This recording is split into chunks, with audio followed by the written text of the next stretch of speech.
Hello, this is Mama D, and I'm the host of Petals of Support. Petals of Support is a podcast that offers advice from a mom to anyone that needs a little extra love and support. This is not advice for moms, but advice from a mom. I've covered such topics as forgiveness, how to forgive, when to forgive, and when it's okay to not forgive, letting go, how to make good decisions, and how to handle stressful situations. I'm not a licensed anything. I'm just a mom that wants to provide to you the same advice that I give my kids, my friends, and my family. You can find me on any podcast platform. You can also find me at Twitter at Petals of Support. Please go listen, find the episodes that apply to you, and maybe the ones that don't. You can file that information away for later. If you like what you hear, please subscribe. Thank you.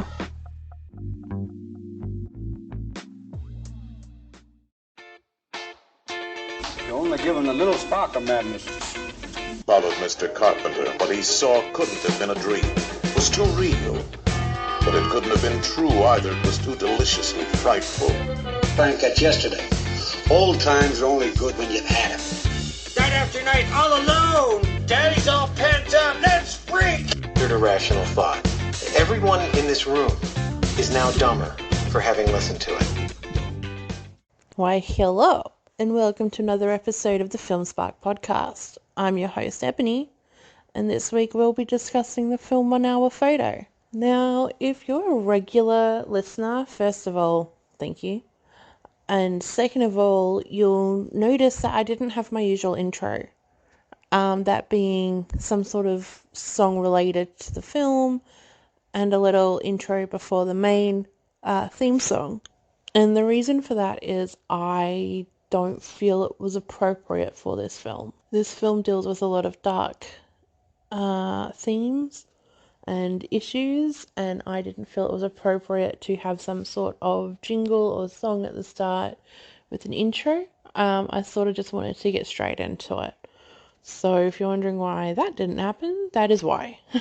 Now, 1 Hour Photo is a 2002 American psychological thriller film, written and directed by Mark Romanek and starring the one and only, may he rest in peace, Robin Williams, as well as a few others like Connie Nielsen, Michael Vartan, and Gary Cole. The film was produced by Catch-23 Entertainment, Killer Films, fitting, well, sort of, and John Wells Productions, and released by Fox. The film stars Williams as a photo technician who develops an unhealthy obsession with a family to whom he has long provided services. Now, that's the description on Wiki, and I feel that is very minimal to what this film is truly about. Yes, it is about Williams portraying a photo technician, and yes, he does have an obsession with a particular American family, but why he develops, keyword there, that obsession is truly what this film is about, and his descent into loneliness and quite easily madness. This is by far one of my favorite roles by Williams. Obviously, we all love his comedic roles. He's very funny, but it's his serious roles that really show the range he had as an actor.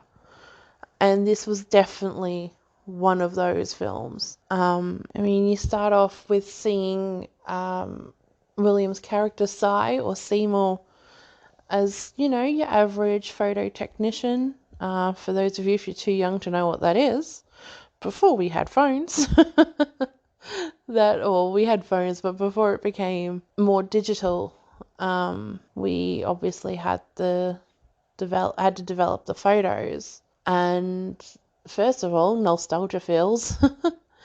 Just watching this film just took me back to the days when we had, disposable cameras and taking pictures of everything and anything, you could possibly want. But the biggest thing is that I first watched this film when I was 12, and it stuck with me for a couple of different reasons, but more so the fact that I always had this weird feeling that these people that developed the photos kept the photos. I didn't think they developed as an obsession as much as Cy does in this film, but I always had this feeling in the back of, the pit of my stomach. What happens to these photos? These people can print whatever and whenever they want. And so with my fucked up mind, even at 12, like this really hit home because it was like, oh my God, there are people out there that do this. Oh my God, what if this is all real? And it really fucked me up. And I think that's what made this film effective, is it really drives how much we don't know the people around us. For someone as simple as a worker that's a photo technician in one of those, home goods stores could easily be your killer next door, or your stalker next door, or just some really lonely, deranged person that's mentally fucked in the head. And you don't know that. And it really puts into perspective as well how you don't know, sometimes even your loved ones. You don't know what's going on. You don't know what's going on behind their backs or what they're doing behind your back. And this film just puts a lot into perspective. Watching Williams go down this absolute horrific dark spiral in his mind throughout the whole film, first of all, is phenomenally done. If for whatever reason you're one of those people out there who only knows Williams for his comedic roles, please, I beg of you, watch this. And next week, I'm doing Good Will Hunting, and that's another one that obviously I'll say then, but whether you like the film, whether you like serious films or not, just give them a go. Because Williams really portrays some fantastic character studies and some fantastic characters in these films. And I feel, although within the film community, a lot of people praise him, it's still nowhere near as much as he deserves. Because we all know him for these comedic fun roles, and there's just so much more to him. But going back to this film, watching him go down this spiral, as I said, is terrifying. Because you literally see every stage of his mind just unravel that little bit more with every scene. And speaking of every scene, the thing that this film does so well, so very well, is the colours and the editing. Because the thing with a 1 hour photo is it utilises the RGB, or red, green, blue colours from photography, which may not seem like much if you didn't really do or don't do photography. I studied photography in school, so I definitely picked up on a lot more. But these colours are used to represent size, emotional state. So you'll see in a lot of it, it is very like a red hue or a green hue or a blue hue over the scene, or depending on what side's doing. And you get the red hue for every time you see him passionate about something or angry about something, or he shows that little bit of love that he's got inside him. But then you see blue, which is a lot. You see the blue the most, which is the monotony and depression side of Psy. But then you also get the odd few scenes where it's like a green hue or a green tinge, and that's to show his jealousy and his sickness. And it's really interesting once you pick up on that, rewatching the film, because you start to see more and more sides to Psy, and you pick up on more nuances throughout the film because you're aware and you know what to look out for. Watching this for the very first time, as I said, I was 12. I didn't pick up on any of that. I didn't give a shit about photography. To me, it was just a creepy dude. Just a creepy dude portrayed by one of my favorite people. But in the end, watching it now at 30, I can really pick up on a lot more about the film, and it's a lot sadder rewatching this.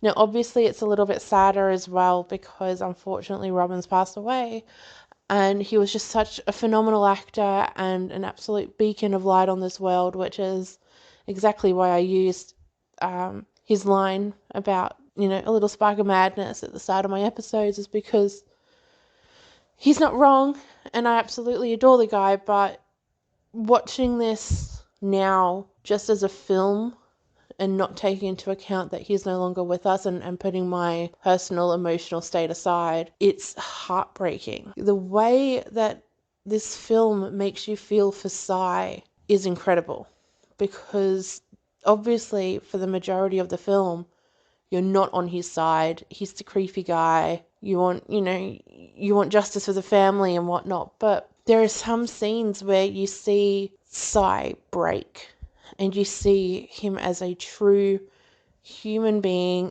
who just can't handle society, and he's clearly been hurt in his past, which I'll get to later, but you really feel for him, and it really gives you this juxtaposition between whether he's just a misunderstood person that happens to, have gone through a single event that's twisted him, or whether he's truly just an absolute creepy motherfucker that you want nothing to deal with. And I think the kid does it the most, or really helps present this, because there's a scene where the mother is talking to the kid in bed, and he's like, I feel bad for Sai, because I don't think he has friends, and I don't think he has family, and he always talks to us when we're getting the photos developed. And the mum's just like, well, we don't know that. We don't know if he doesn't have a wife or girlfriend or friends or family. And I think that really just pushes the fact that kids pick up on a lot more than adults do. Kids definitely can pick up on the body language and can pick up on emotion stronger than adults can when it comes to this sort of thing.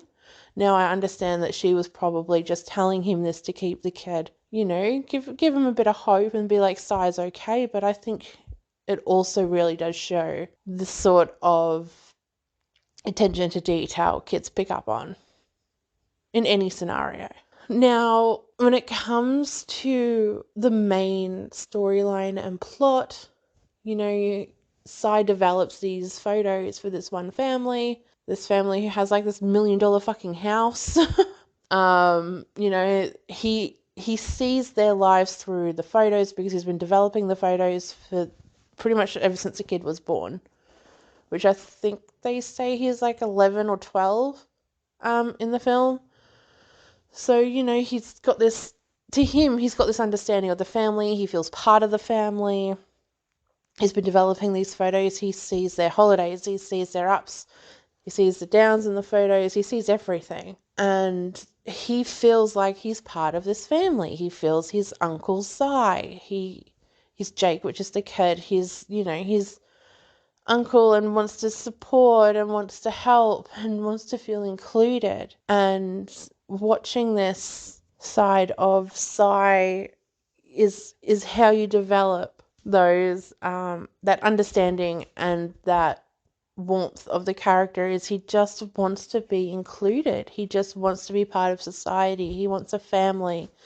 It's these simple things that we take for granted each and every day that we see him without. And as the film progresses, you see him take, it goes from him just taking the photos to him stalking the family. And then, he's got a whole wall of photos that he's made doubles of everything that, they get printed because he's weird, but because he wants to feel part of the family and he wants to be included, and he visualizes himself in their life, and he visualizes himself, unwrapping gifts at Christmas and being Uncle Sai, the fun uncle that just happens to be around the house now and then. And it's so incredibly sad to watch him go through this journey and descent into madness, because he comes across some photos that he develops for another person, and he realizes that the husband from the family that he's obsessing over is having an affair. And this whole event, or this one little event, changes everything. He goes from he's pretty obsessed considering he's got the photo wall, but he's still able to conduct himself normally in society, where once this thing happens, this trigger happens, he feels like his family is broken and his family is falling apart, and he gets so mad and so angry at the husband that, he follows them, and he slides some photos of the husband and the girlfriend, or the mistress, I should say, into the photos that he developed for the wife. And then she finds out, and so she now knows, and Sai then goes to follow the husband into like a hotel, which is where he's with the mistress, and that's when you really see him click.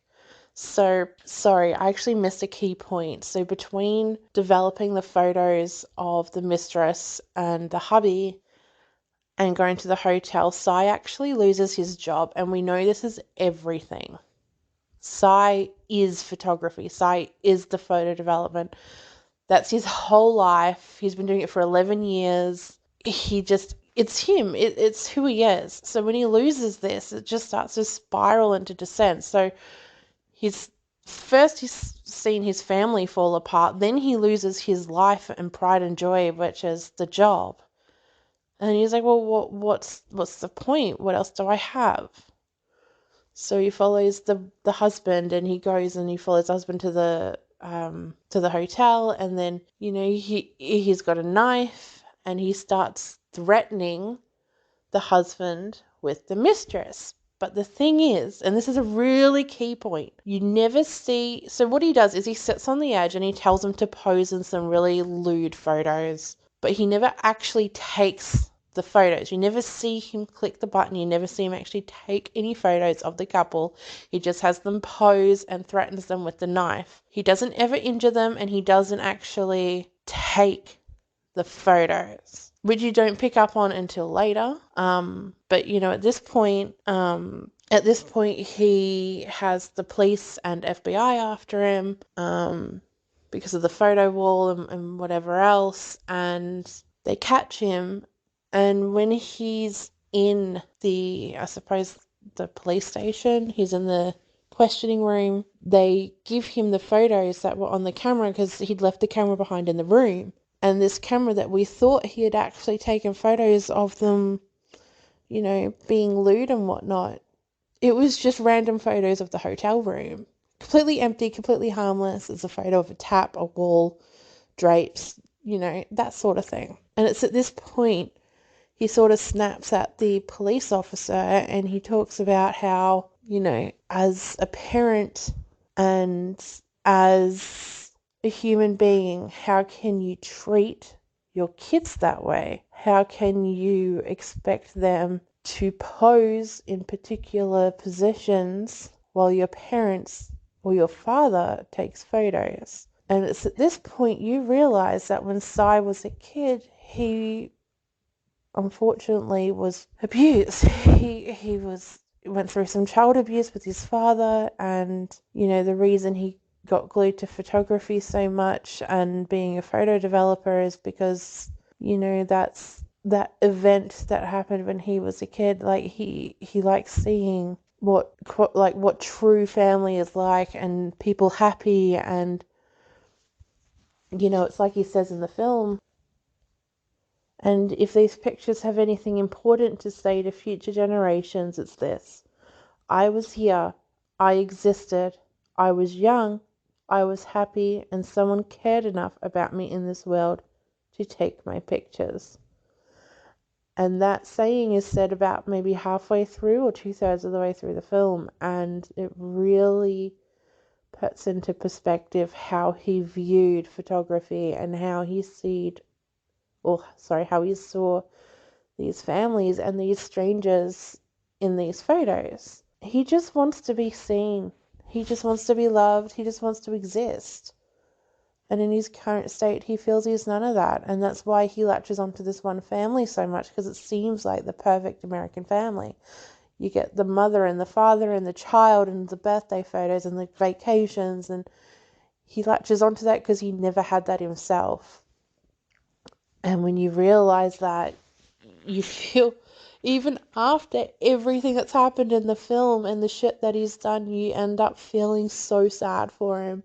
And it really just makes you question yourself and question what you've just watched, because if there's anything this film does correctly, it really puts you in the shoes of Cy and what he's feeling and how he's feeling and why he's feeling what he does. And that's exactly why I love this film so much. It is so unsettling and so unnerving, but it is so beautifully shot. Everything has a place. Everything has a meaning. You pick up on little things in the background. You pick up on colours.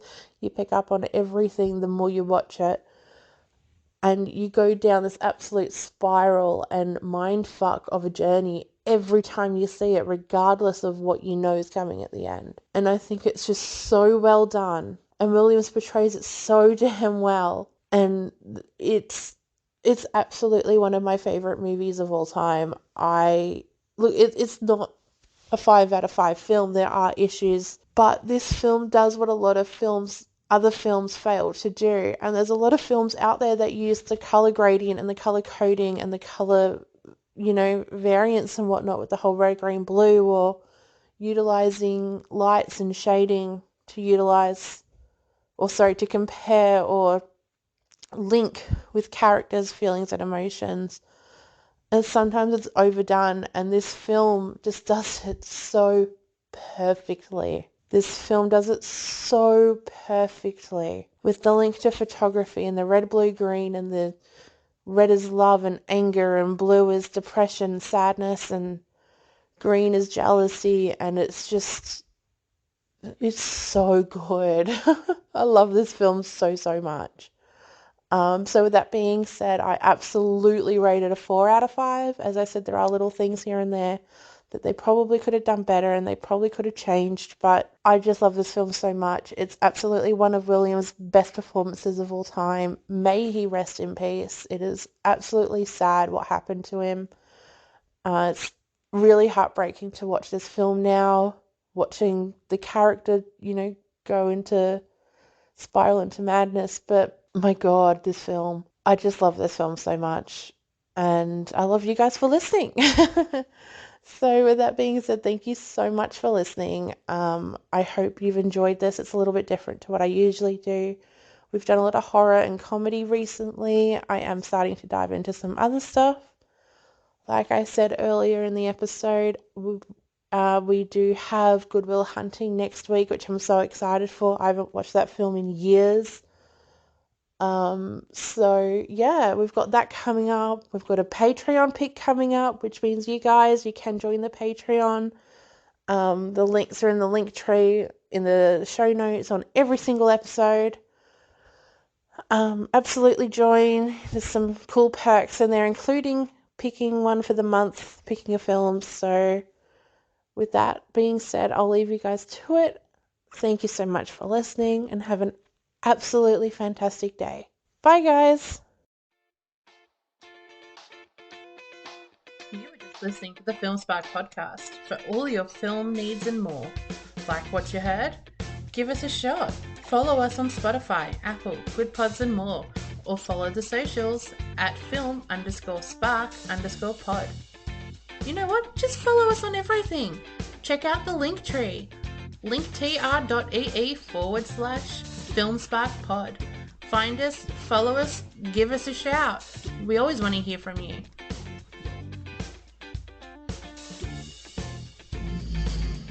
You're still here? It's over. Go home.